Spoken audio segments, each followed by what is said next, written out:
Welcome everybody. I hope that we are in good shape and very excited to be here for this amazing extravaganza of Torah with Eretz Tzvi. Very excited to be with you all. And today, what we're going to do is we're going to talk about the topic of redemption, redemption and Megillat Ruth. And I'm going to, with your permission, share my screen. My name, by the way, for those who don't know me, is Alex Israel. I am Rav in the yeshiva. I teach Tanakh and I teach Jewish thought. And I've been at the yeshiva since the very beginning, 20 years ago. I can't quite believe it's 20 years, but there we have it. And let's get straight on with the Torah, because that is really what we're here for, and that is what we do at Eretz.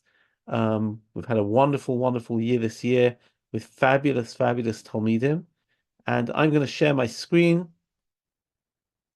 and I hope people can see it. We want to talk a little bit today about the notion of Geula, redemption. And you might be wondering why I want to talk about this topic. Well, the reason one might say is because we've been going through some very, very difficult times. We've been going through difficult times here in Israel, and um, this is a situation in which we need a little bit of hope. And I'm wondering if we can somehow carve out the question of how do we achieve redemption? By the way, I'm going for anybody who would like, I'm going to share the link to the source sheet. It's not working, but maybe somebody else can. Here it is. So anybody can access the short source sheet through the chat in the Zoom, and you can see it as well. Okay, let's begin. Where do I get the idea of Geula, and where is it so central? Well, in a couple of days' time, we are going to read Megillat Ruth on the morning of Shavuot. And here, if you look at the fourth chapter is the time when people are already falling asleep. You know, you might be aware of the famous joke of Megillat Ruth that people say, "Oh, Megillat Ruth, it's such a sad story. Elimelech leaves the land of Israel, Machlon and Chilion die, and that's the end of the story." Well, of course it isn't, but if you've stayed up all night, you might fall asleep at that point in the story and not see the whole story of Ruth. But many people don't even make it to chapter 4. Well, if you take a look at chapter 4, let's read a bit. We have Boaz has just met Ruth in the granary, and they've just agreed to get married. And essentially, this will be dependent on Boaz being able to redeem the estate of the deceased Elimelech and his children.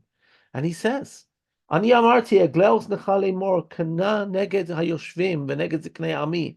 Im tigael gaal v'im lo yigael hagida li ve'ida ki ein zolatcha ligol v'anochi acharecha v'yome anochi egal. Boaz is talking to somebody who is called the Goel, the Redeemer. In the book of Ruth, they call him Ploni Almoni. They take away his name. He is called Joe Bloggs or John Doe or the man with no name. Why? And originally he says to him, listen, will you redeem? Will you do your responsibility? And will you redeem? And he says, I will. And then Boaz says to him, but you've got to know that on the day you buy the land from Naomi, right?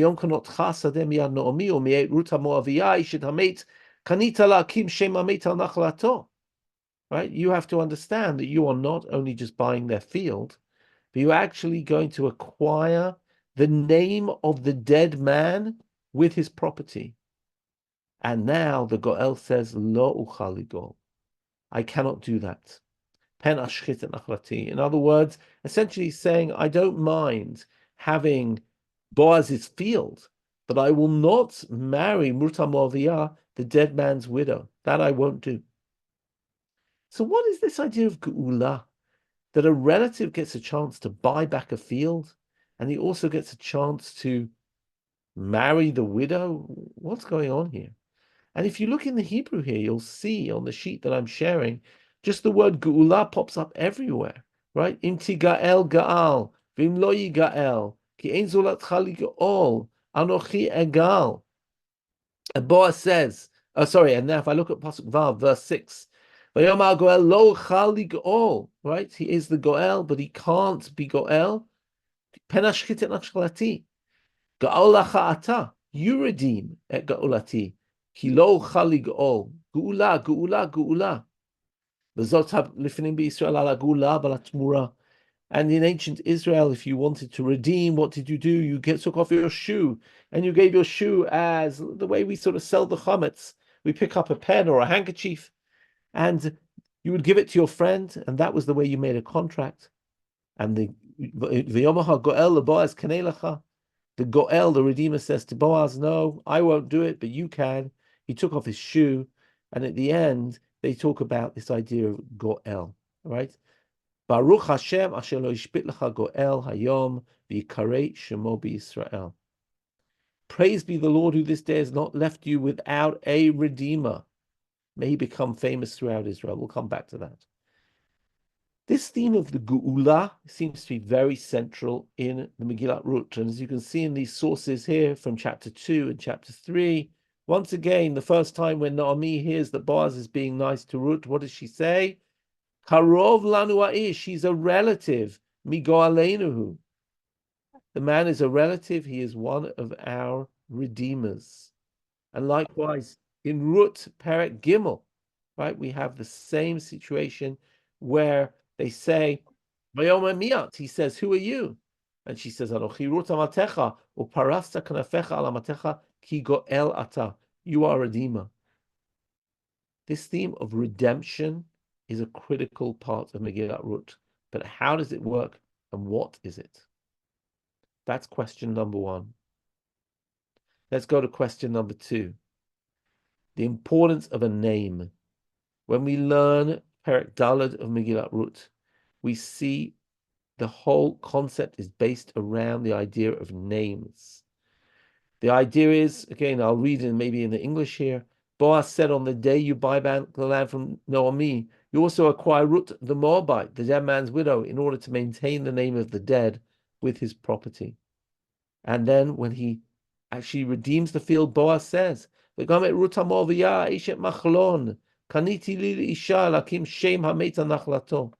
maintain the name of the dead with his property. We've got this idea of Shem Hamet, the idea of the name. Shem Hamet. And later on, they say, all the people in the gate and all of the elders say, Eidim, let this woman, Ruth, who comes into your house, be like Rachel and Leah, Asher banushtem et Beit Yisrael, v'aseichel be'Ephrata, v'kara shem Beit Lechem. Interestingly enough, in the English, it translates it, may he have standing in Ephrat and be famous in Beit Lechem. Be famous, v'kara shem. We're going to talk about that in a second. And then later on, when Naomi has a baby, when Ruth has a baby, v'tomar anashim el Naomi, Baruch Hashem, asher lo ishbit lecha goel hayom, v'yikarei shemo b'Yisrael. Right? V'yikarei shemo b'Yisrael. And he'll have a name in Israel. V'tikrano hashchenot Shem. They gave him a name. Leimor Yalad ben Naomi v'tikro shemo Oved, hu avi Yishai avi David. Now, of course, this idea of the name is very central to Megillat Ruth. Look in Perek Aleph. V'shema ish Elimelech, v'shem ishto Naomi, v'shem shnei banav Machlon v'chilyon. Right? V'yisulam nashim Moaviot, shem ha'echad Orpa, v'shem ha'shenit Ruth. Ushmo in Perek Bet, Boaz. We have this idea always of the notion of the name. I want to try and talk a little bit about both of these ideas together. The Goel and the notion of the name. Both of these appear over and over and over through Megillat Ruth. By the way, the notion of names in Megillat Ruth is very famous, right? You've got, for example, Machlon and Chilyon from the word Machala, sickness, and Kalaya, destruction. You've got Boaz, the hero, who is Bo'oz, with strength, he gets to work. We've got, for example, Naomi, from the word Noam, right? Beauty. But when she comes back and she's in such a sorry state, She says, Al tikrali Naomi, tikrili Mara. Don't call me the beautiful one, call me the bitter one. And of course, the man who won't live up to his responsibilities, his name is stripped from him, and he is called Ploni Almoni. So names are very central. But what I want to ask is, in chapter 4 of Megillat Ruth, we seem to have the repetition of the word Geula and the repetition of the notion of a name. Is there indeed a connection between the two?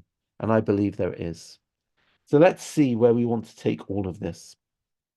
And maybe what we'll do is we're going to start with the notion of names. Because, of course, I mean, unfortunately, we are dealing here in Israel with the huge trauma of loss of life. I know that I have several friends who have lost children in this war. And already now, what they think about all the time is, how can we perpetuate the memory of our son? You know, when a person has a child, the child bears the name of the father. But when you have a young man who has died without any offspring, you ask yourself, what can you do in order to perpetuate their name? If they had a son, the son would bear their name, but it doesn't. And by the way, here is a great example that you see here. If you can see on our screen, Avshalom and Yad Vashem. There's Avshalom is the son of David, and it says Avshalom lakach vayatzev lo b'chayav et matzevet asher be'emek hamelech. During his lifetime, Avshalom had taken a pillar, right, and erected it in the king's valley as a monument to himself. Why? Because he said, I have not a son to carry my memory in my name. Ainli ben ba'avur lahaskir shemi.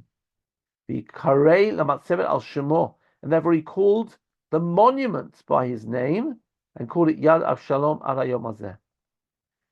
By the way, some people will say that even, I won't have a son to say Kaddish for me, but here it's talking about I won't have a son who will bear my name, who will be whoever it is, Ben Avshalom. That's why people, for example, will create a project, a tzedakah fund, a institution after somebody who's died, because we don't want it to end. And if somebody doesn't have a continuation, what are we going to do?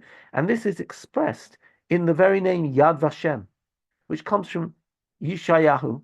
And Yeshayahu is talking to the Sarisim, the eunuchs who have been some sort of officials in the palace, and they have unable to have children. If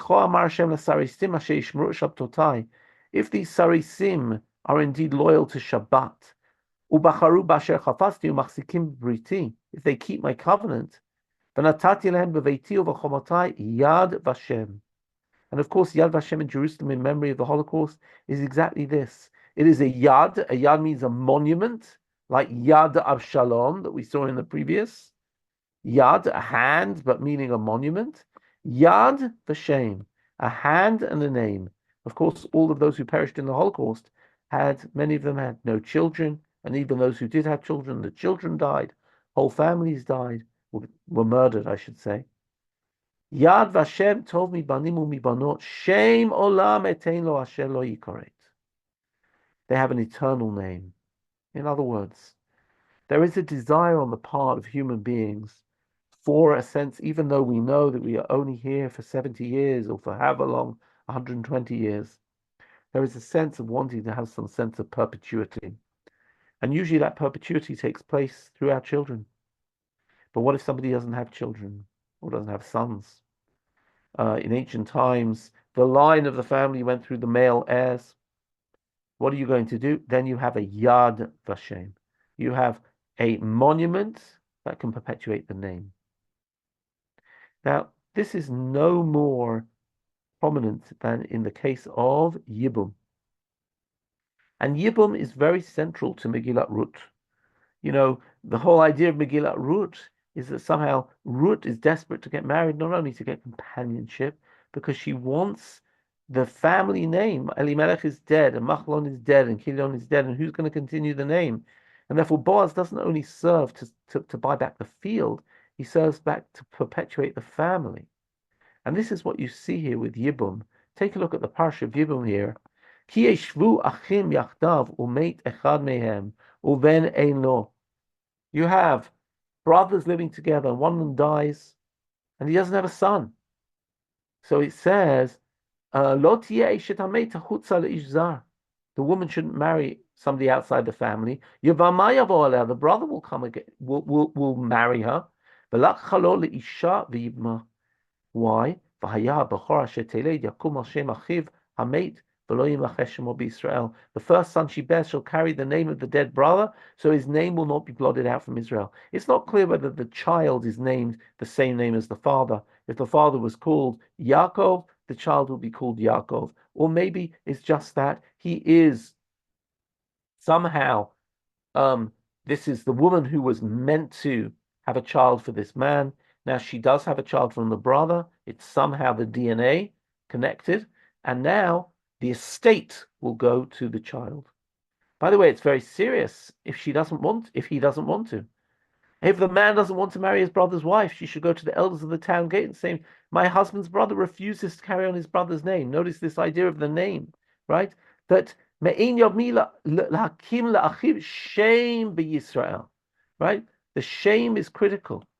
And they call him and they talk to him and he says, I don't want to marry her.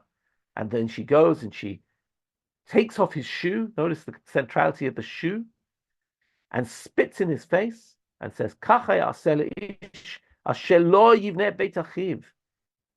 to build your brother's house is to give your brother's name perpetuity. Israel, instead of calling him the name of the brother, they call him Beit Chalutz Hanal. He should be known as the family of the unsandaled. This is exactly what happens in Megillat Ruth. So what we're saying is that there seems to be almost a sense that we want to redeem the family line by making sure that the name continues. And that's exactly what's happening in Megillat Ruth. But in Megillat Ruth, let me just say one other thing about this. Of course, the notion of Yibum is very, very central. And there are a ton of parallels between the story of Yehuda and Tamar, which is maybe the first story we know of Yibum in the Tanakh, and the story of Megillat Ruth. So in Yehuda Tamar, in the story of Yehuda, he marries a foreign wife. Same here, Machlon marries a foreign wife. Two of his sons die. Elimelech's two sons died. It starts off with Yehuda leaving the country. Vayered Yehuda meitechav. And it starts with Elimelech leaving the country. Of course, in this situation, the person who's meant to do Yibum refuses. Both here, Ploni Almoni, and in the story of Yehuda and Tamar, Shelah is not given. And of course, the woman has to be the active one. Both Ruth and, of course, Tamar. Each stated as a sort of ardent woman who is the one who does this. And each of them happened in a sort of like sketchy situation. Let's put it that way. Whereas Tamar actually seduces Yehuda by pretending to be a prostitute, Ruth just goes and uncovers his feet. Boaz, in a sense, is the tikkun for Yehuda. Yehuda initially shirks responsibility until he is taught the lesson of responsibility by Tamar. However, Ruth also teaches Boaz the lesson of responsibility, but he's much quicker on the uptake, and he is the one who is going to give the name and also retrieve the field. He lives up to his responsibility. That is what Boaz is about. But let's come back to, what do we say? Geula. Geula and name. So let's go back to Geula of the land. And this goes to Sefer Vayikra. In Sefer Vayikra we say, the land must not be sold in perpetuity. Haaretz lo timacheres mitu kili haaretz. The land belongs to God. Ki gerim v'toshavim atem lemadi. The land doesn't belong to you. Uv'chol eretz achuzatchem geula titnu la'aretz. But you should provide redemption for the land. How do you do that? The next paragraph explains. If one of your fellow Israelites becomes poor, like what happened to Elimelech, and sells their property, then the nearest relative, who is the nearest relative? Uva go'alo, the relative, hakarov elav, the ga'al et mimkar achiv, You're meant to buy back your family land. V'ish kielo go'el, v'sigi yado matzah kadei gulato. And if there is no redeemer, but later on they prosper and acquire sufficient means to redeem it themselves, blah, blah, blah, blah, blah.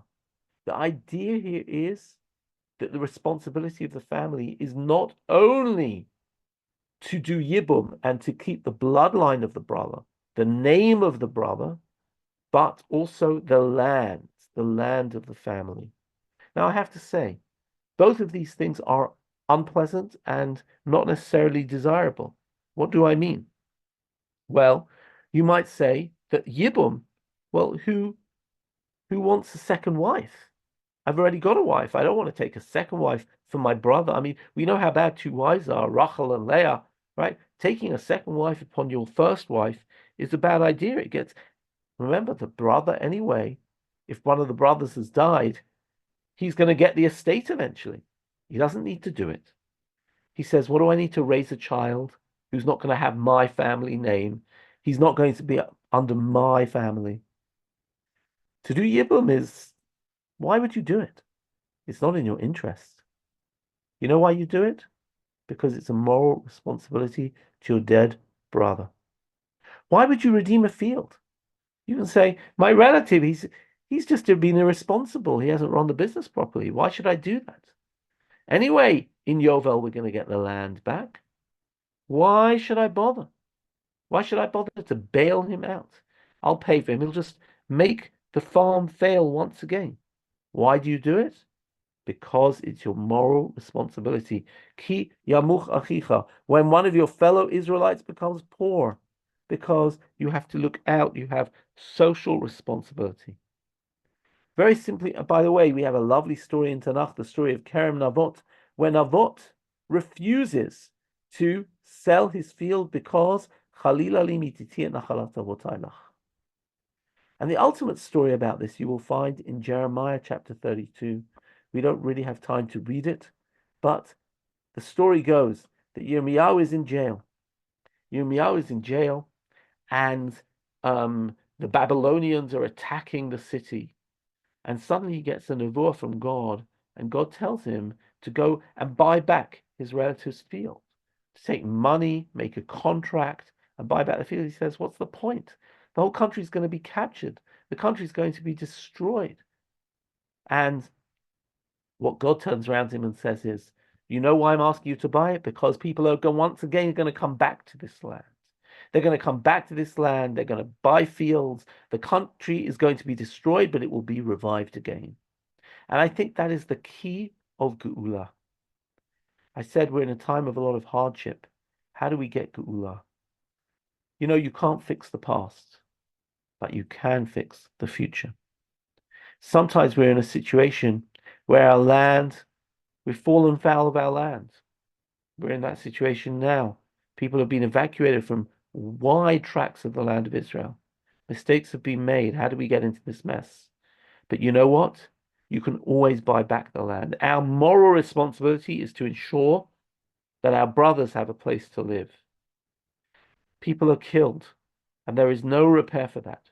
But our moral responsibility is to make sure that their name continues.